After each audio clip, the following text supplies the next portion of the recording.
This past week, a friend of mine here at church I was having a conversation with her, and she described her feeling that in Miami the darkness is closing in.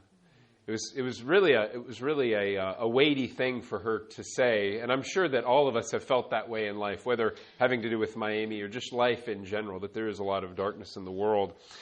And so this morning we're going to study monkery and Thomas Aquinas, so the monastic way of life as well as Thomas Aquinas. And I want to start by asking this question: how should Christians interact with the spiritual darkness that is in this world? Christians have had to face this question for 2,000 years, knowing that the Bible tells Christians that they're supposed to be different. What's the famous expression of in the Bible of how it is that Christians interact with the world? What is that? Right, in the world but not of the world. That's right. Well, there have been at least a few options for how it is that Christians should interact with and face the darkness. And those options have typically been either fight it, right, oppose the darkness in the world, or flow with it, we might say go with it, or flee the darkness. Either fight, flow, or flee.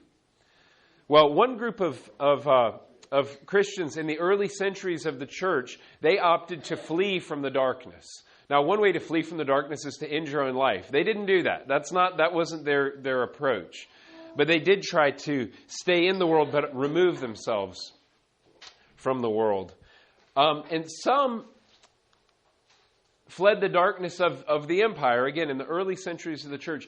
Either individually, they went off and they focused their lives on prayer and worship. Now, if a person just does this and goes off by themselves, they're usually known as a hermit, right? That's a word we even use today. A hermit is someone who's very secluded. They don't like to be around others.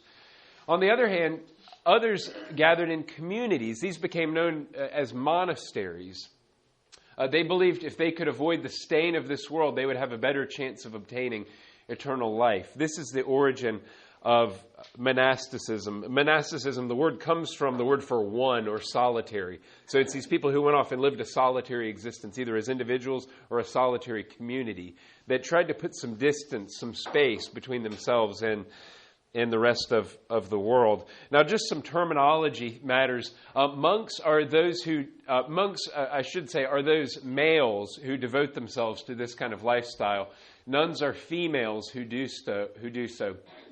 And a monastery was a community in which everyone learned and worked a trade and held everything in common. So you would have people who learned how to do sheep shearing. You would have people who learned how to do carpentry, blacksmiths, those sorts of things. What was one trade, one skill that we've already talked about that preserved learning in the monasteries? What was that?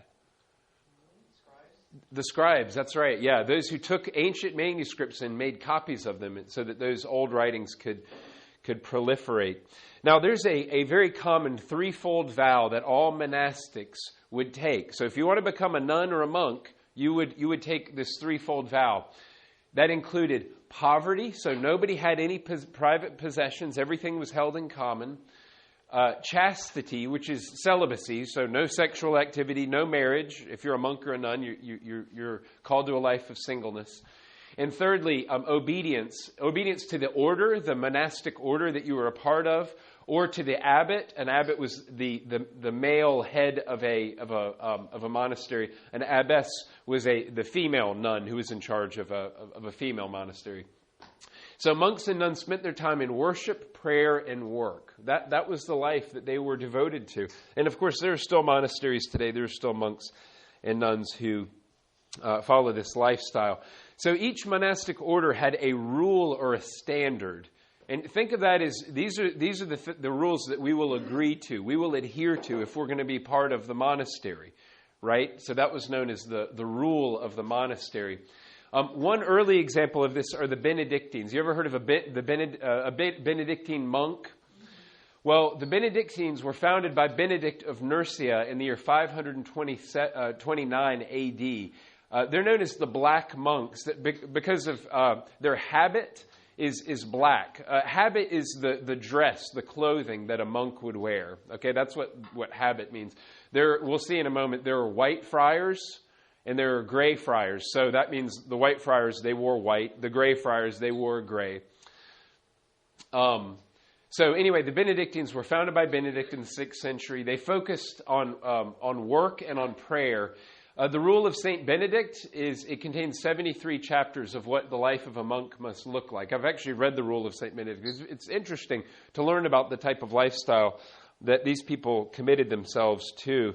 Now, there's something very ironic about this way of living where you withdraw into a monastery and you devote yourself to spirituality, to reading the Bible, to prayer, and to work. Okay, there's something a little bit ironic that happened. And the irony is that the monasteries over time became fantastically wealthy. Now, the irony, that's ironic because monks and nuns would withdraw because they didn't want to be tainted by worldly things, and one of those worldly things was money. So it's ironic that they ended up becoming very wealthy. Now, again, it wasn't individually, but it's like the whole monastery became very wealthy. So they could afford the luxuries in the 6th century, you know. Instead of BJ's coffee, all of a sudden Starbucks coffee comes in for everybody, you know. They start living a really plush lifestyle. Well, how did this work? Well, this is what I call the monastic paradox. Okay, so here's the paradox. We'll just take the case of males for a moment. Monks became monks to avoid worldly temptations such as money. A monk's time was occupied with lots of hard work. Hard work brings money. Money creates laxity, laziness, right?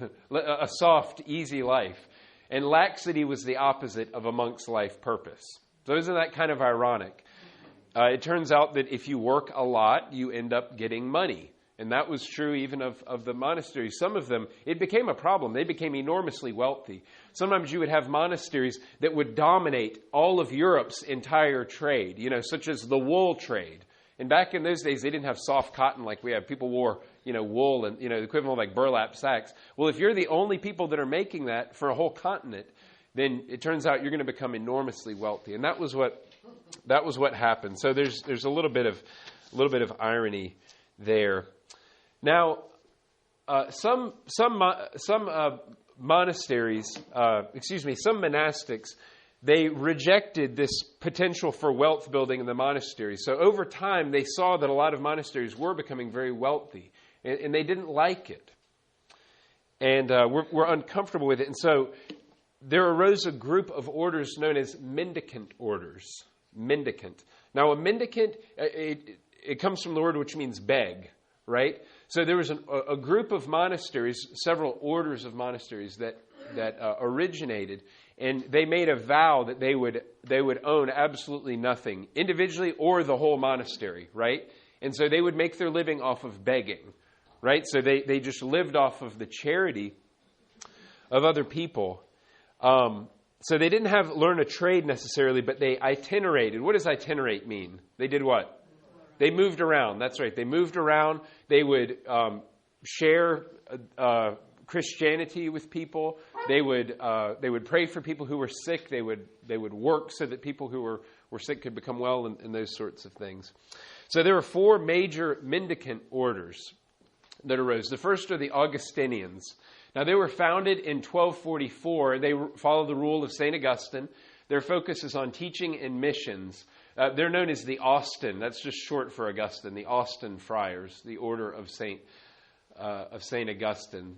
So this is St. Augustine that we learned about earlier in church history, right? Who wrote Confessions, who wrote City of God back in the 4th and 5th century. The second one is the Carmelites. Not to be confused with Caramelites. They didn't make candy, but the Carmelites.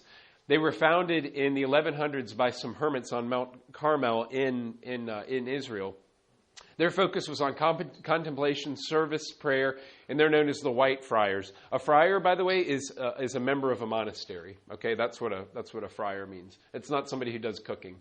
Sorry, the bad jokes, they're going to keep coming your way. Okay, so.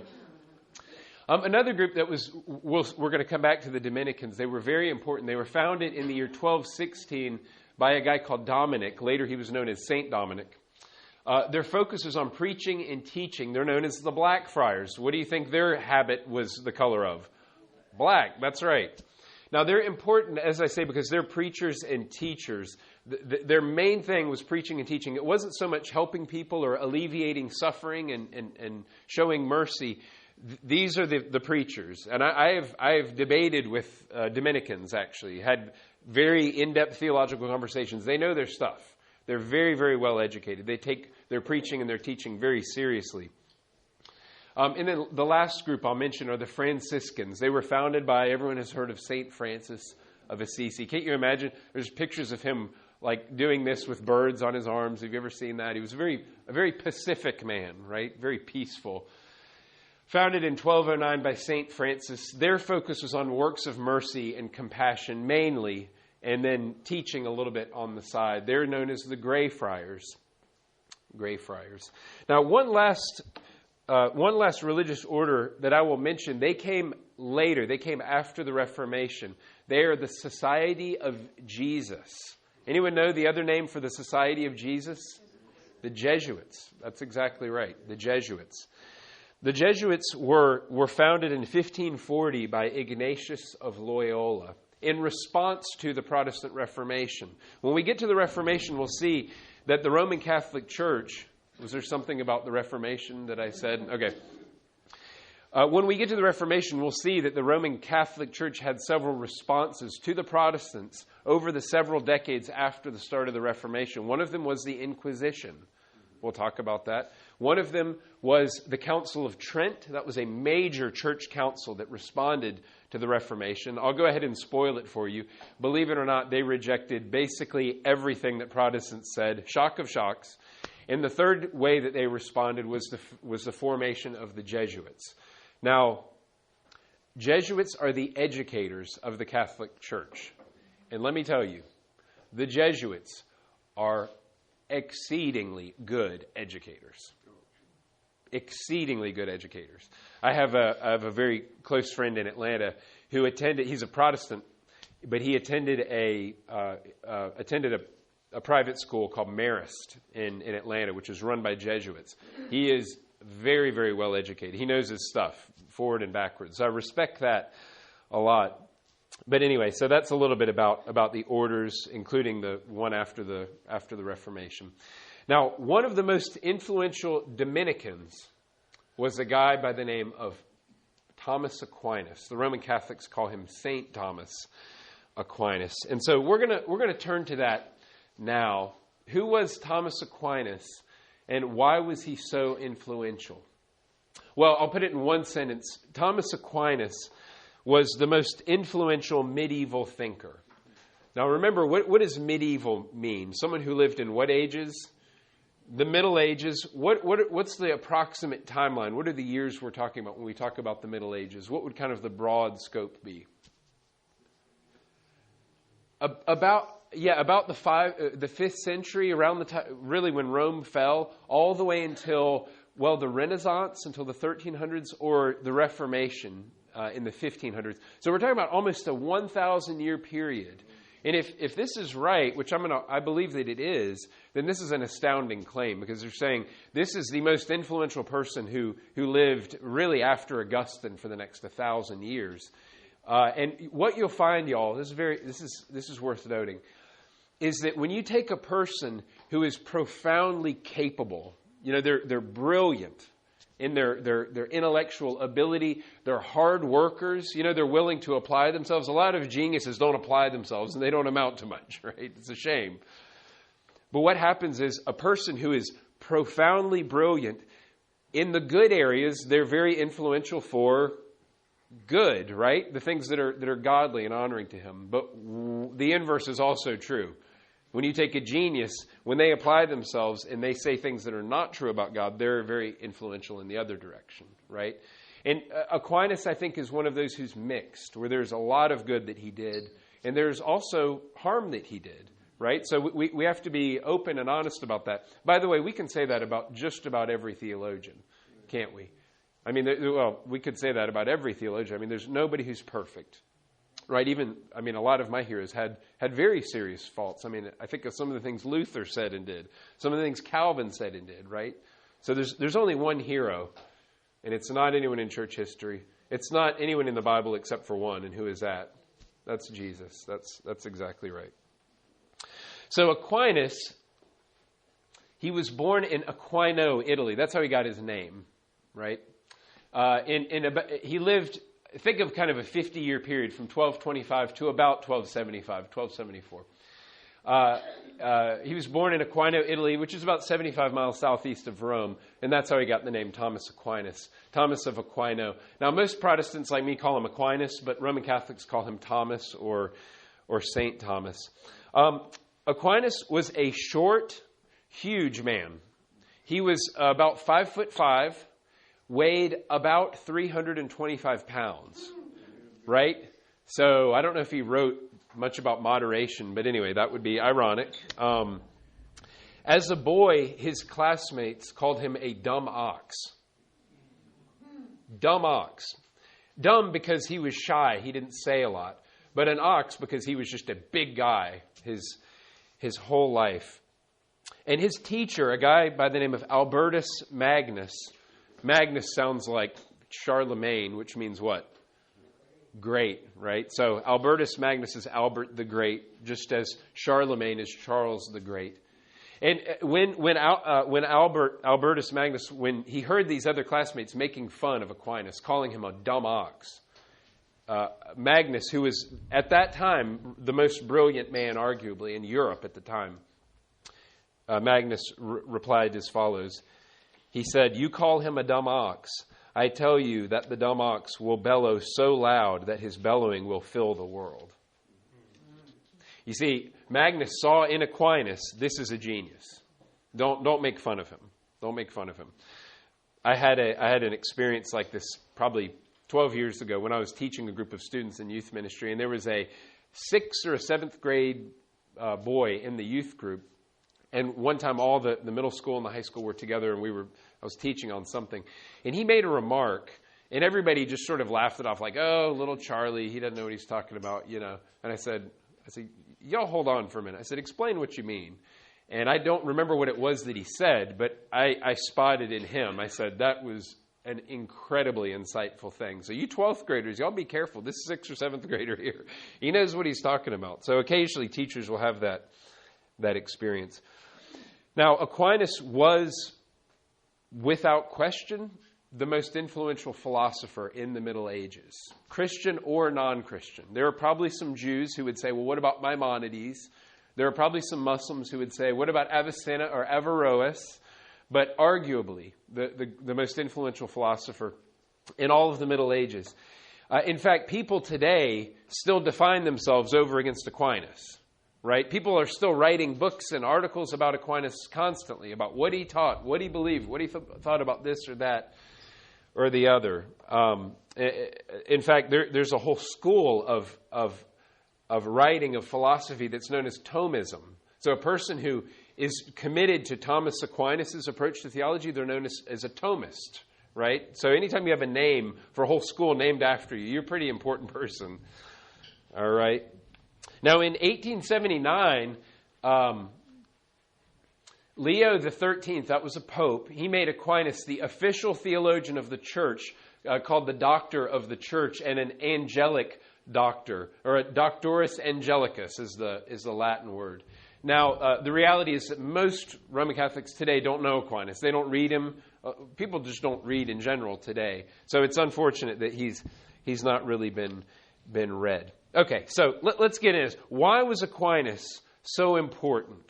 Well, let me on the way to addressing that, let me ask you a question, and it's a contemporary question that I think will help us understand what it was that Aquinas was concerned to do in his writing. Here's the question for you: how do science and religion relate to one another? How do they relate to one another? Are they friends? Are they enemies? Are they frenemies? Are they occupying different spheres? Right? This is something you've thought about a lot, Rich Kern and Judy, haven't y'all? Yeah? How do they relate to one another? I'm curious, what is your... I'm going to put you on the spot. Do you have a two-sentence or three-sentence answer? Yeah, I think God reveals himself in two ways, and science explains the so-called natural revelation, and religion is delving into written works and that's the so-called special revelation of the Scripture. Okay. That's how I think they're related. You know, they're both very important revelations of God that He intended to give us. Okay. All right. Yes, and that's one of those. That's one answer to the question. You have different ways that people have answered it. Were you going to say something, Felipe? The school I went to, one of the maxims they had was true science leads to God. True science leads to God. Okay, and that's another one. That's another approach to answer the question. Are science and religion compatible, or are they enemies? Are they opposed to each other? Well, there are several different ways. I'll give you the big three. There's at least 4 or maybe 5, but here are the big 3 answers to this question. The first is that science and religion are in conflict with one another. Okay? So this will be a person who says, well, science gives us facts, whereas religion gives us myths that ignorant people like to believe because they make us feel better about this harsh world. There would also be people of faith who would say, well, science is the enemy of my faith, right? So that's one way people have addressed this and said the two are in conflict. I got into a conversation with a man probably 15 years ago. I remember it very vividly. I was standing in a Barnes & Noble, and I was in like the science section. And he and I struck up a conversation. And I remember very vividly, I remember where I was standing and the way he went about this. But as we were talking about science and faith, he said, this section right here, he said this to me, he said, this is the fact section. Over there, the religion section, that's the myth section. Okay? So, I mean, that's a very stark way of putting it, of saying these are in conflict. Right? If you're going to be scientific, you can't be a person of faith. If you're going to be a person of faith, you can't be scientific. Right? So mortal combat, we might say, between these two. Richard Dawkins is an example of this. Richard Dawkins is the enemy of anything having to do with Christianity or religion. Richard Dawkins says, not only is science corrosive to religion, religion is corrosive to science. Religion teaches people to be satisfied with trivial, supernatural, non-explanations and blinds them to the wonderful, real explanations that we have within our grasp. It teaches them to accept authority, revelation, and faith instead of always insisting on evidence. He would say, of course, we have those things within our grasp through what? Through science. That's exactly right. So that's one option. Here's another option, is independence. Remember, how does science and religion relate? Well, they're independent from one another. This view would say that science and religion are not in conflict because they just concern different realms of knowledge. Okay? So they don't conflict. They're just, they deal with different things. To ask this question, how do science and religion relate to one another, for this view would be like asking the question, is the color orange, is that big or small? You see? That doesn't make any sense, right? Right? These things are incompatible. They're just different categories. To that person who holds this, that would be kind of similar to asking the question.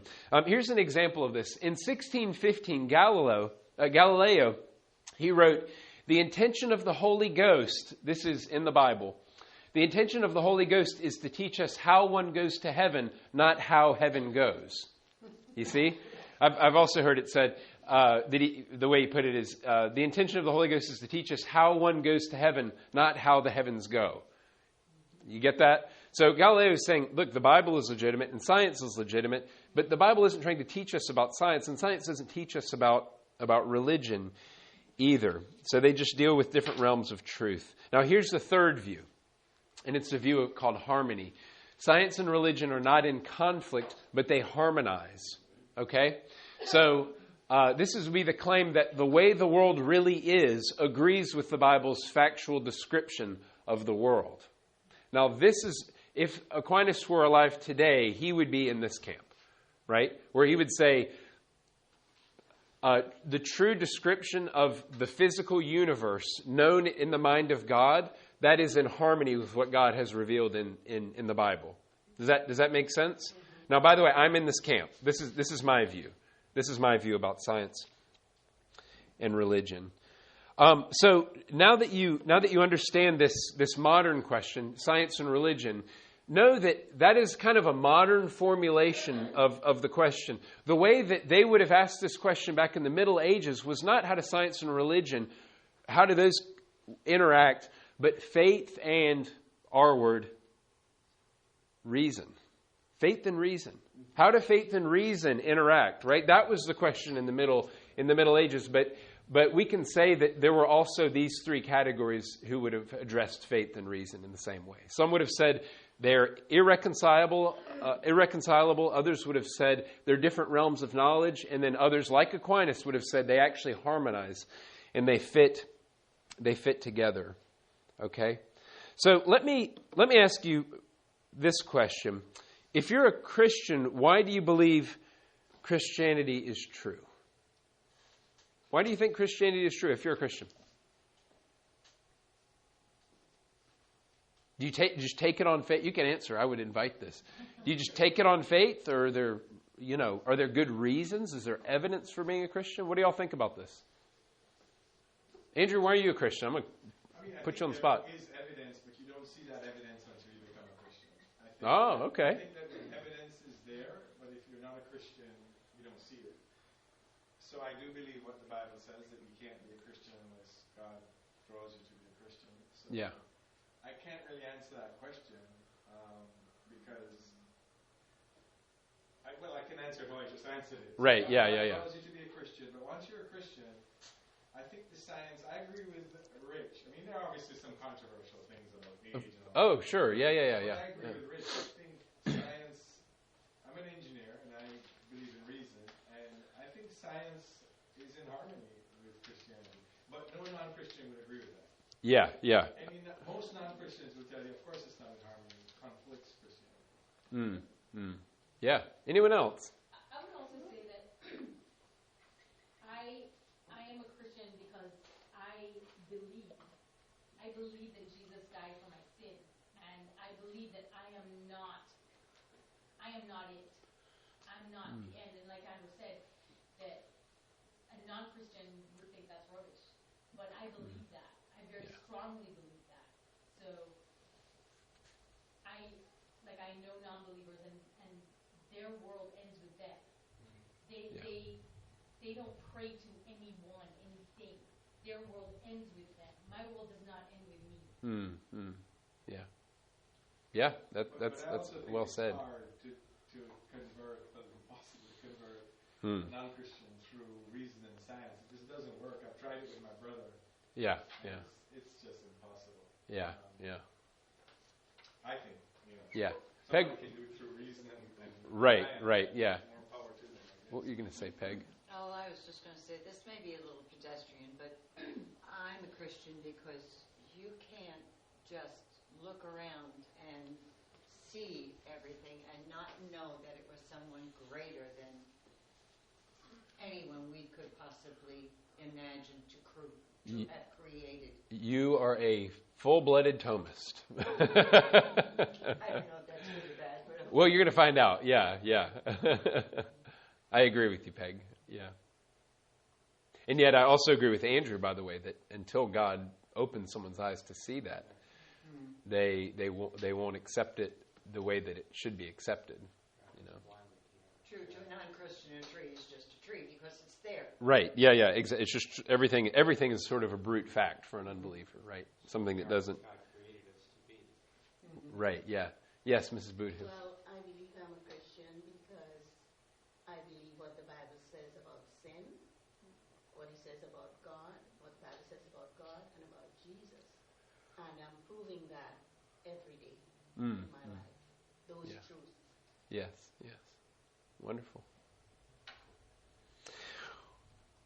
Aquinas believed that it was legitimate to use reason, and that reason properly utilized and implemented would lead a person to faith, would lead a person at least to an overwhelming knowledge of God. So even though people are born in sin, Aquinas thought that people had an ability to come to know God through the things that God has created. Very much in line with what you said, Peg. So we're going to return to this in just a moment. But let me go back into early church and ask you, see if you remember this quote. Do you remember the 3rd century question, what does Jerusalem have to do with Athens? Do you remember who said that? Tertullian? And Tertullian's answer was Nothing. You remember we talked about the use of Greek philosophy in defending Christianity, right? And Tertullian said, Jerusalem, which is he used to symbolize faith and Christianity, he said that should not have anything to do with Athens, which was the center of what? Of philosophy, right?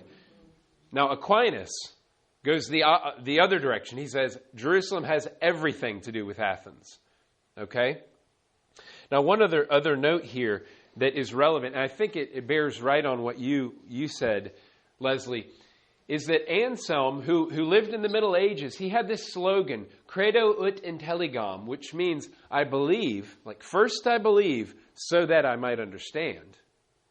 Now, Aquinas held the exact opposite. Aquinas would have said, intelligo ut credam, I understand so that I might believe. It's like, once I understand, once I get this, then I'm able to come to belief, right? Okay? And Anselm said the opposite. First you believe, then you come and understand. And I'll just nail my colors to the mast. I am absolutely in Aquinas' camp here. I'm in Aquinas' camp. And the reason for that is, why couldn't a Muslim take that approach? You know? It's like, well, I'm just going to believe in Allah, and then maybe later I'll understand. I don't think the Bible tells us to do that. I think the Bible warrants our having an understanding of who God is before we come to accept Him. I think that's imperative. So what Aquinas did, here we are. This is kind of the bottom line of this. Aquinas tried to harmonize faith with reason. We might say Greek philosophy with Christian theology into a unified system. This was what Aquinas did. Now, his teacher, Albertus Magnus, directed Aquinas to read Aristotle for philosophy and Augustine for theology. So who do you think Aquinas was trying to synthesize and harmonize? Everybody at once. Aristotle and Augustine. That's exactly right. So that was what he did. Some people think he did it adequately, and other people think he did not do it adequately. So what he did is he wrote two major books. He wrote some other commentaries, but he wrote two major books. The first one is called Summa Gentiles, that was written in about 1260. So he's 35, something like that. And he wrote this book. It's a book of apologetics for Christian missionaries. And he had Jews and he had Muslims and Jews in mind. So around this time, a little bit before Aquinas wrote this book, there was a Muslim scholar, a guy by the name of Averroes. And Averroes, he took Aristotle, these Greek texts of Aristotle, and Averroes wrote all these things about Aristotle. And he said to these Muslims that he was writing to, he said, if you all just read Aristotle and understand him, you will say that he points all of us directly to who? Allah. Allah, right? Averroes was a Muslim, okay?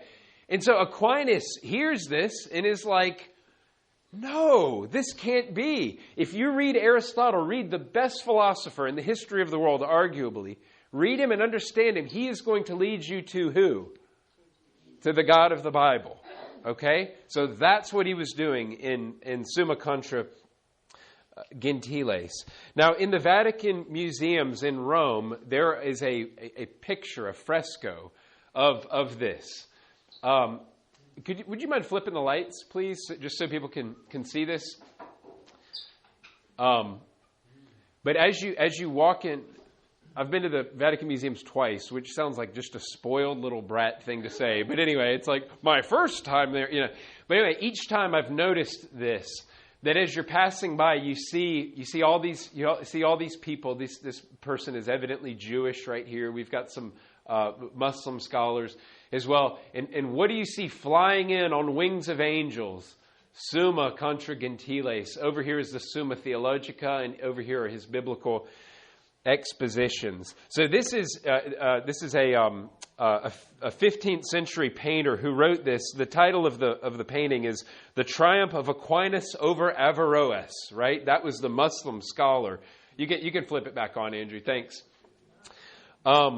So anyway, it was neat that I knew the background of this, and then I saw the painting. I said, "Oh my gosh, that's so cool!" You know, somebody wrote these words, which I thought was really very funny. This is a kind of a historian of paintings. Wrote this about this picture. Other than standing symmetrically next to St. Dominic, that is the one who started the Dominicans, Aquinas was a Dominican, Thomas's favorite activity in art is to sit on a throne surrounded by divine glory while he or angels at his behest clonk unbelievers over the head with his collected works. Here, angels best Aquinas' intellectual opponents while he visits the Virgin Mary in the panel above. Clonking over the head with your collected works. I mean, that is just a really funny expression. Well, that's a lot of early modern art. So that was the first work that Aquinas was famous for. But his massive contribution to theology and to philosophy is known as the Summa Theologica. It's about 5 volumes long, about 750,000 words. If you're a fast reader, it would take you about 50 hours to read. It's very dense. He did not finish it, but it was incomplete at his death. This book is a summary of Christian theology for beginning students of theology. Now, when somebody these days wants to begin their reading on theology, what do I give them? I give them the 100-page, What is the Gospel? Maybe, if they're ready for it, give them Knowing God. Well, Aquinas wrote this to just get the bare basics down, right? 50-plus hours of reading. So this was his major contribution. Kind of an outline of the Summa. The first section he wrote about God. The next section, man, and then man's purpose. And then he wrote about Christ. He wrote about the sacraments. And then he ended the work about writing more about God. Again, he didn't finish it, but that's as far as he got. One scholar has written that the Aquinas' Summa is his most perfect work, the fruit of his mature years in which the thought of his whole life is condensed. Now, the Summa, it contains what's known as Aquinas' 5 ways. Have you ever heard of the 5 ways? The 5 ways are Aquinas' 5 ways of proving the existence of whom? Of God. That's right. Now, the 5 ways is only one article in the Summa. One article, fairly short, out of 3,125 articles. But he's known for this one chapter.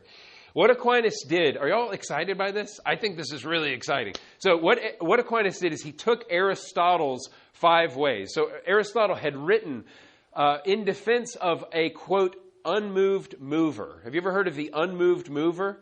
Well, that was Aristotle's way of talking about this being. There must have been a being who got things started. We might say that Aristotle was kind of a deist. The type who said, yeah, there's some God out there. We don't really know anything about him or her or it. But evidently, this God must have sort of gotten everything going, right? Done creation and then sort of let it play itself out.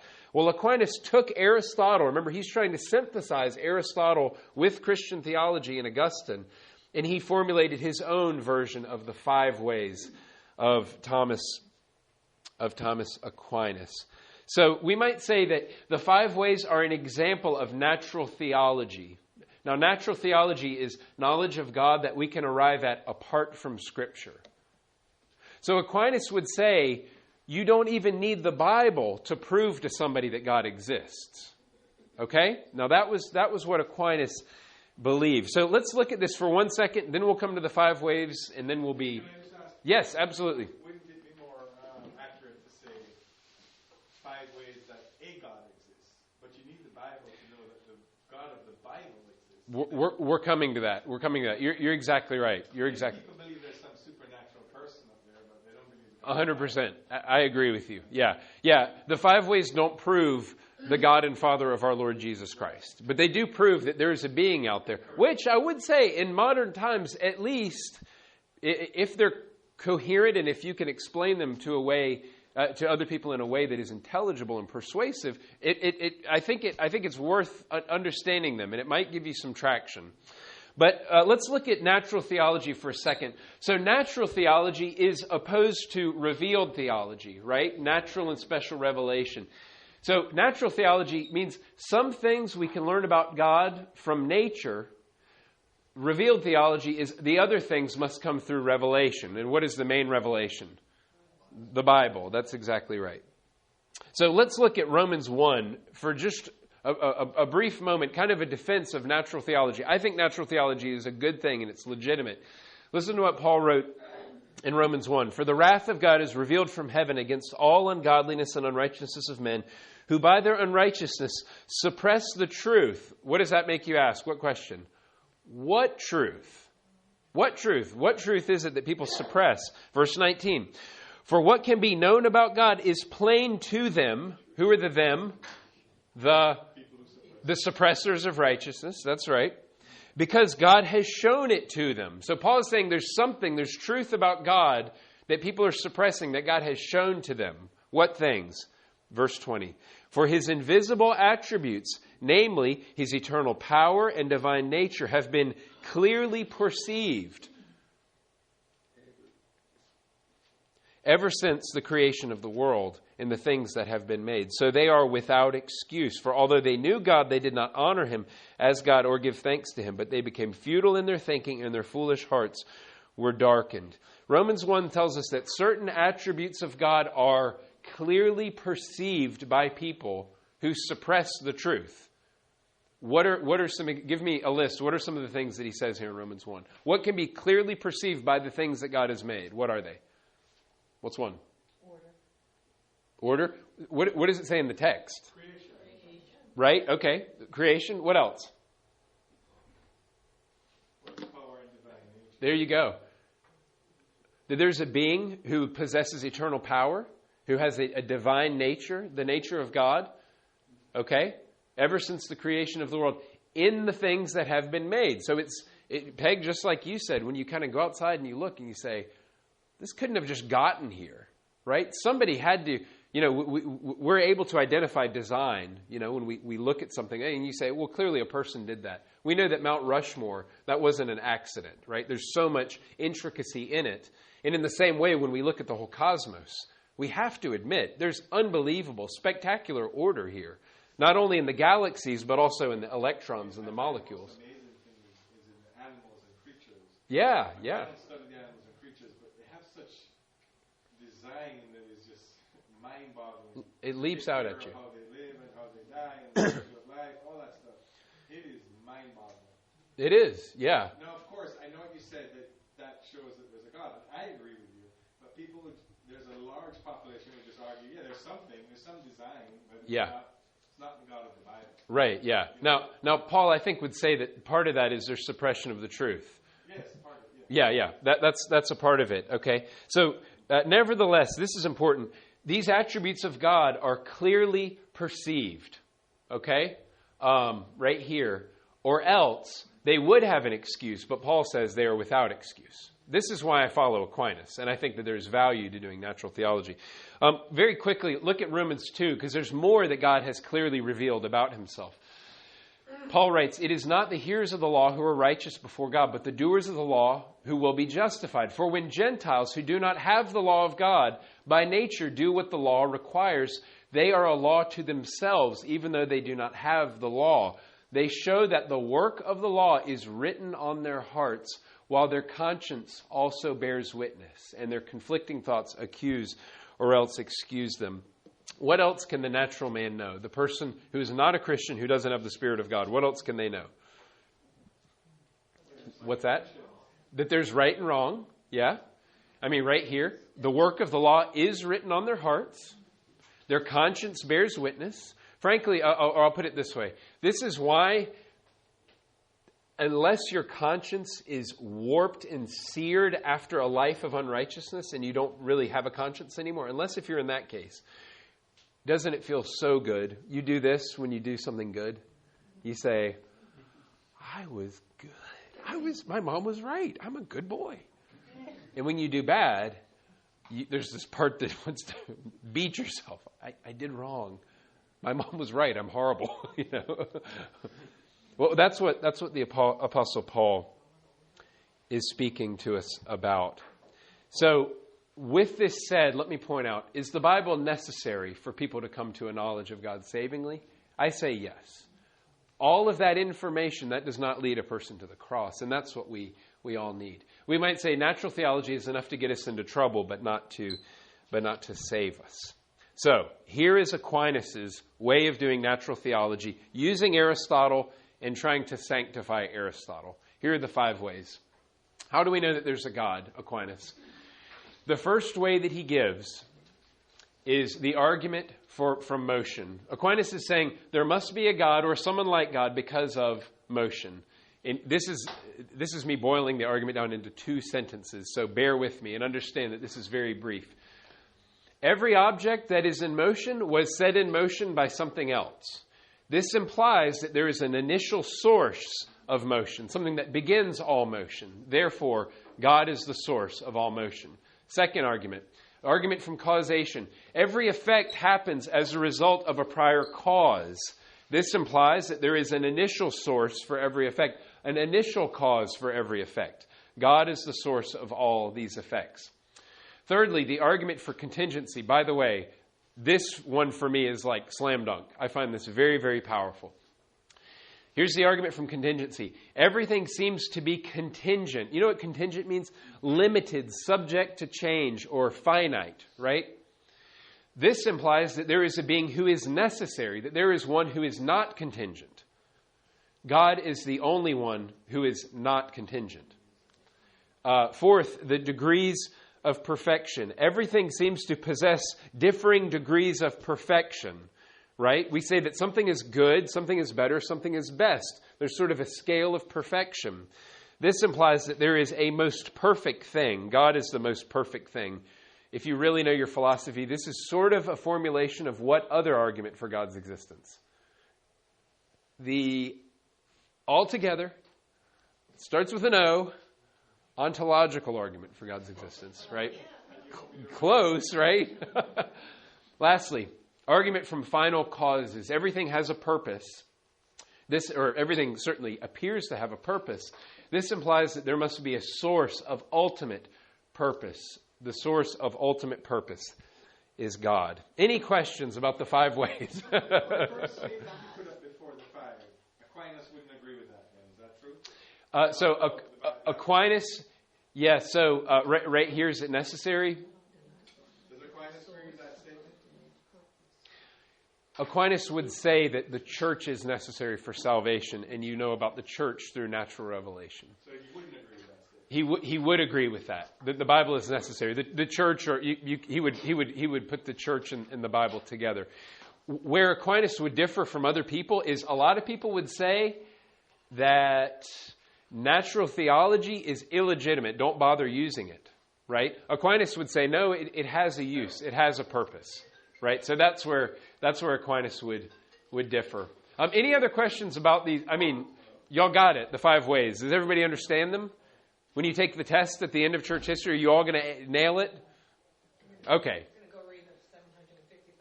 That's right, yeah. Go just get clear on that and you'll be okay. Got just about 3 minutes here. Now, that's all I'll say about this. Again, it's worth reading. If you're interested in this, go online and look up the Stanford Encyclopedia of Philosophy. In terms of an online source, it is authoritative. It's very, very well written. But you can read about Aquinas' 5 ways, and you can see if they are persuasive to you. As I said at the beginning, every theologian has strengths and every theologian has weaknesses. And Aquinas certainly had his weaknesses. Let me give you just a couple. Aquinas defended transubstantiation and he defended the 7 sacraments. I think those are serious errors. What is transubstantiation? Who can give that in a brief? That's right. The bread and the wine become the literal body and blood of Jesus. When the priest elevates the host, it's that moment after saying I forget the name of it, but it's the prayer, the transubstantiating prayer. And he also defended the 7 sacraments, which I think is very sad. Aquinas had a very high view of the papacy. What's the papacy? The Pope. That's right, the office, the role, the place of the Pope. But Aquinas did not believe in papal infallibility. What's papal infallibility? The claim that the Pope, when he's seated on his throne, ex cathedra, cannot make a mistake because God is supernaturally guiding him.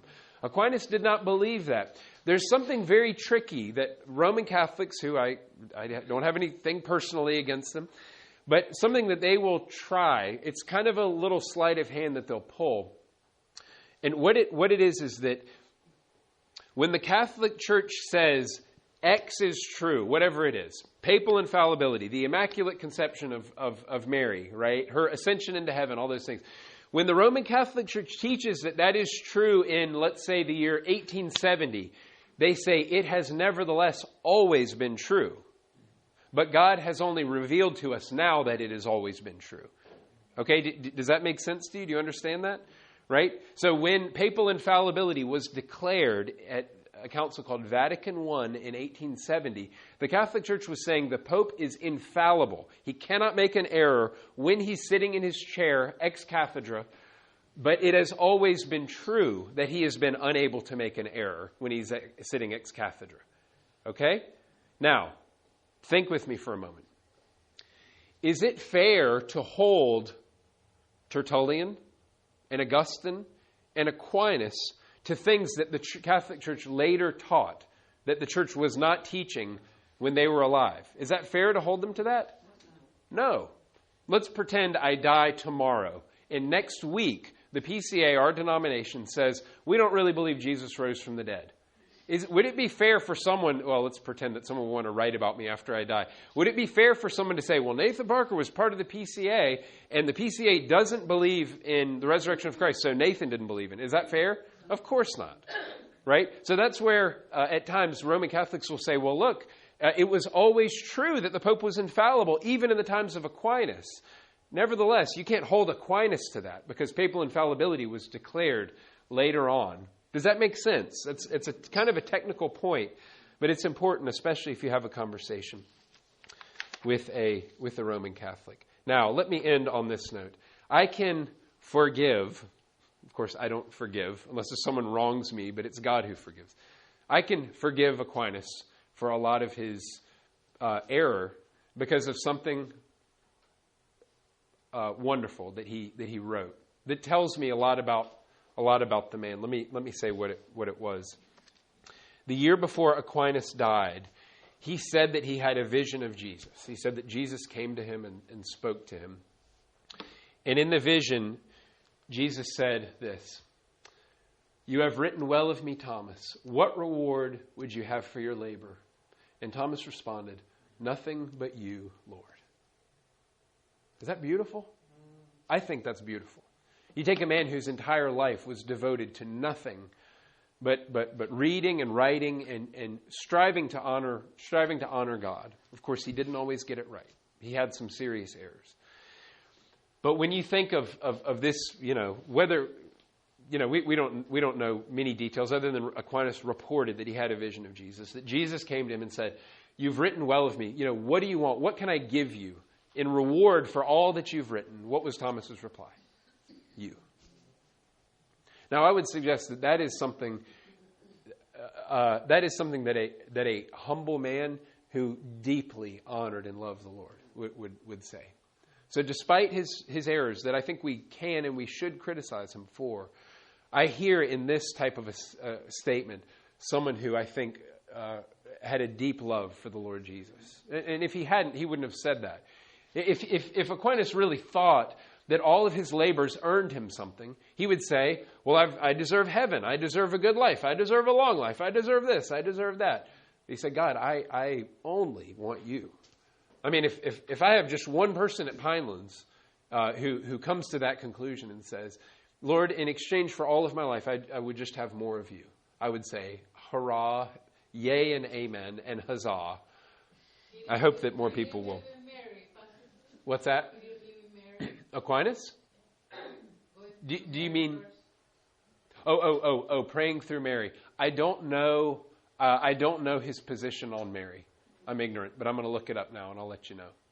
Just a little bit of I agree with you with his answer, but I don't agree with the claim of the question as being humble. Because the claim of the question doesn't bring up humility. Well, now, Thomas is saying that this is what Jesus said to him. I know that. Yeah. But I'm saying that. So there are two ways to look at it. Jesus really came and said that. Yes. And if you believe that, you're cool. Yeah. Or was he not humble and was just saying that? Yeah, that's a possibility. I'm taking him at his word. That's all I can. Yeah. It's a little bit like Moses in the Pentateuch writing about himself, where he says, "And Moses was the most meek man in all the earth." It's like, oh, really? I don't know what to do with that. Well, that does give me hope about his sincerity, and I think his love for the Lord. If you want to read more about Aquinas, it's worth reading. G.K. Chesterton wrote a book called The Dumb Ox about Thomas Aquinas. The book is, I think it's a good introduction to the thought of Thomas Aquinas. Chesterton was a very, very clever, creative writer. He was a Roman Catholic, so I'm going to disagree with Chesterton on a lot of important things. But nevertheless, reading The Dumb Ox would be a good place to start. Chesterton? Oh, was he? I don't know. Yeah. He didn't miss many meals. Well, any questions about Aquinas or monkery that we've discussed today? Yes, ma'am. I had a question on the timing, because I know the Buddhist monks, they have the same type of vow. So what year was that, before or after? So Buddhism started in the 4th century, right around the time of Plato, Socrates, Plato, Aristotle, but originated over in China. So I don't know enough about the development of monasticism, but you have monasticism with all kinds of religions. There are Buddhist monastics. You have Hindu monastics. I don't know if you have Islamic monastics, but there's a whole spectrum of them. So my guess is that Buddhist monasticism would have predated Christian monasticism. Yeah, some of these, like the hermits, they went off. And this one man, his name was Simon the Stylite or something like that. He sat atop a pillar in the desert for 50 years. Just sat there contemplating and praying and meditating. And people would go out in the desert to look at this guy sitting there like a freak. He probably didn't have any banana boats, so I'm sure he had very, very leathery skin. But anyway, that was some of the very early Christian monastics who were that way. So, any other questions? Yeah, Rich. When Kenyon wrote his doctoral thesis on concepts of God, and he evaluated the various ones that various philosophers had come up with, the one he settled on as the best was something like, God is that which none greater can be conceived. Yes. And he attributed that to somebody, and I wonder if Anselm. Anselm, that's right. Yes. Uh-huh. Yeah, that was his. He was the one who formulated the ontological argument. Yeah, which people still write about that. I wish I could go into the ontological argument. It's very interesting, but some people say, oh, it's just trickery. It sounds like sleight of hand. But when you actually get very deeply into it, it has some merit. So yeah, very interesting. Anyone else? Okay, very well.